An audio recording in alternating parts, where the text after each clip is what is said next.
Welcome to this guide, talk through, little map plan for Shabbat for All, a guide for sacred rest and renewal.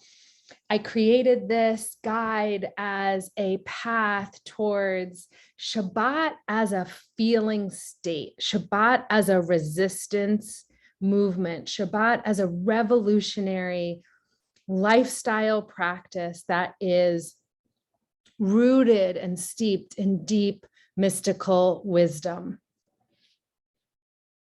If you're listening to this on the podcast, feel free to go ahead and download the PDF that's attached to the show notes so that you can follow along. If you're watching on YouTube, you can see it right here. So let's dive in. Welcome.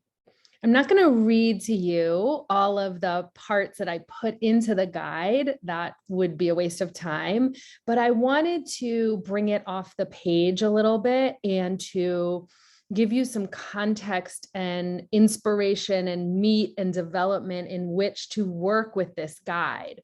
And so you can see here on the first or the second page, a little bit of a welcome and a personal story about how I began this practice for myself and then with my family and really did that together. And you can see here a little post-it or index card with just a few reminders from one of the seasons of our beginning Shabbat practice. Was I just very simply mapped out what were the things that were going to happen each week when I honored the Sabbath. And the great news is you don't have to do it on Friday night, which is when the traditional Jewish Sabbath is, Friday at sundown until Saturday at sundown. But you have an opportunity to create and carve out what would a Shabbat, a rest, a sabbatical, a carving out time for deep soul rejuvenation look like each week? What would it look like to unhook from the systems of never enough, of hustle and grind and worthiness all being external and intellectual? But really, what would it look like to take a break from that and to prioritize your soul? So maybe that's getting fresh flowers, right? Because a lot of souls like fresh flowers.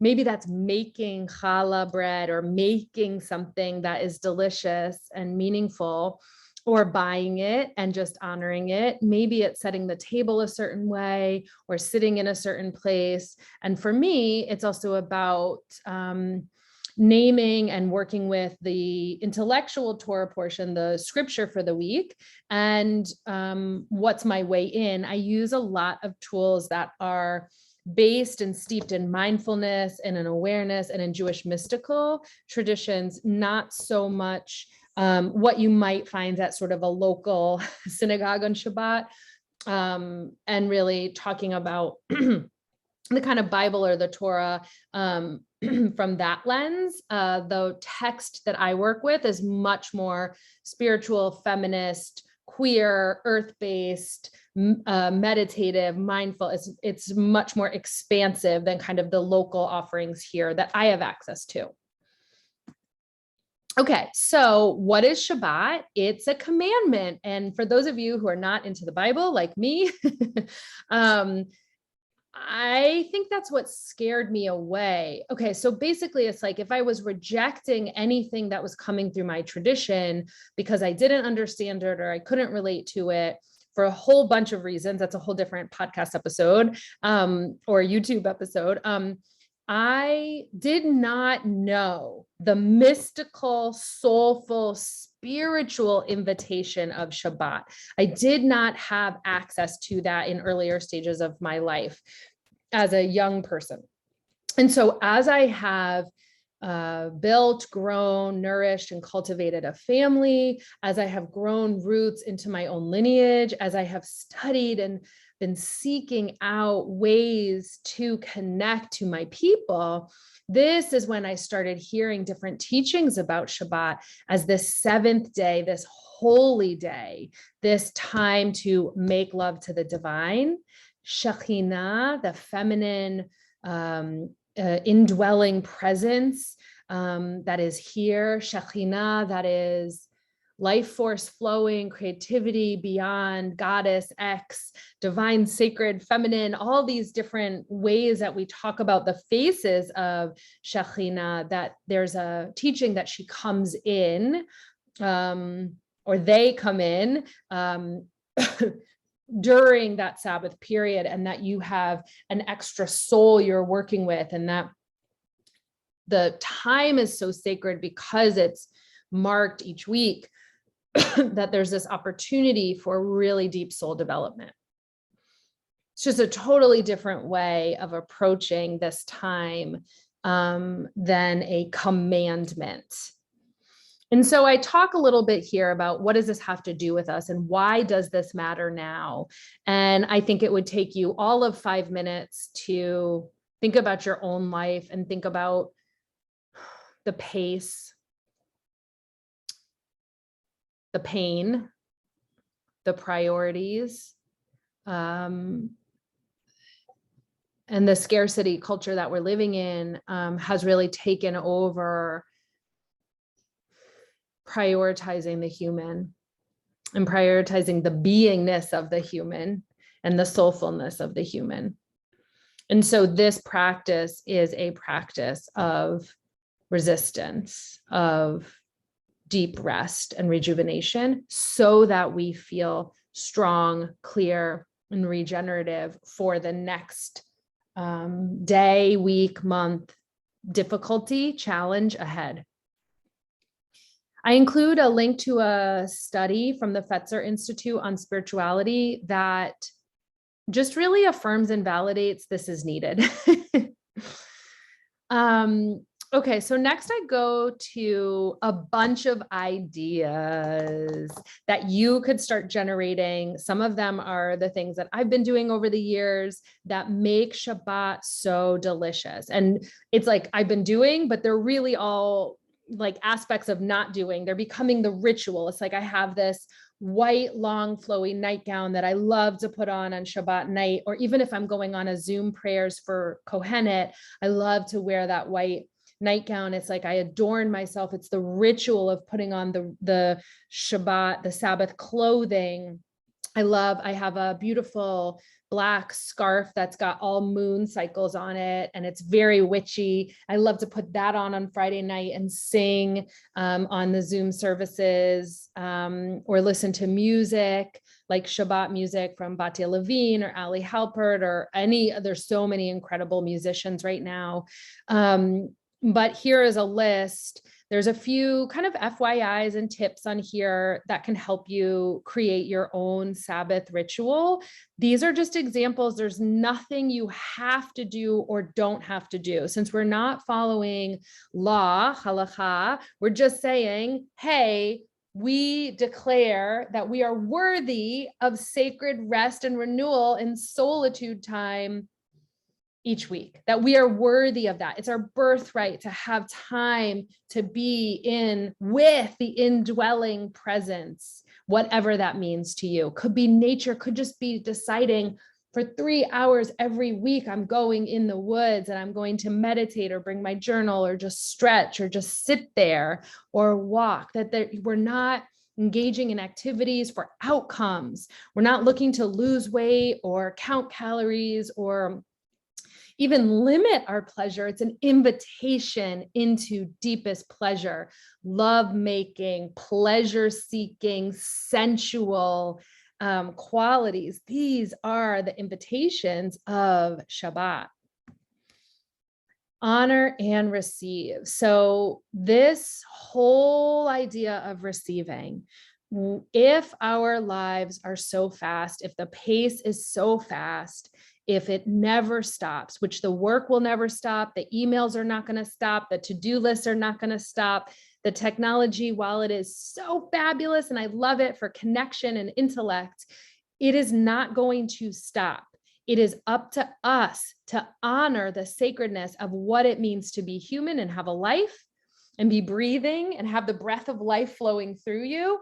And then to be able to pause and receive divine gifts, downloads, insights, reflections, pauses, and receive the divine gifts of what it means to be human. If we are hooked in too fast, too soon, too much in that kind of pace, we are all yang or all front body, and we are not able to lean back and receive the gifts of the feminine, which are back body and the yin structure. And so there's this yang kind of 6 days a week, be in the world, repairing the world, helping people, active, being a family person, being a career person. There's this idea that we do have a yang part of ourselves in our life. And then we have a pause, a receiving, a yin, a slowing down, a right pace for the sacred, like right pace as prayer. Teama always says that. Right pace as presence, as healing. In somatics, pace and pause are such a part of regenerating, of regenerative practices.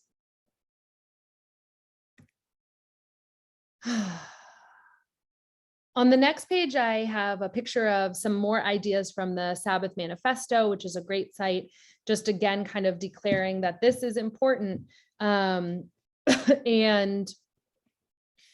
I think the overarching theme that I'm reminding us on this one of the last pages here is enough already with 24/7. We are not robots. We are not available. We should not be available 24/7. This is a big should that I'll agree with, that it is up to us to lean back into that pleasure, the pleasure activism that I've been talking about a little bit, and really taking responsibility for our pace.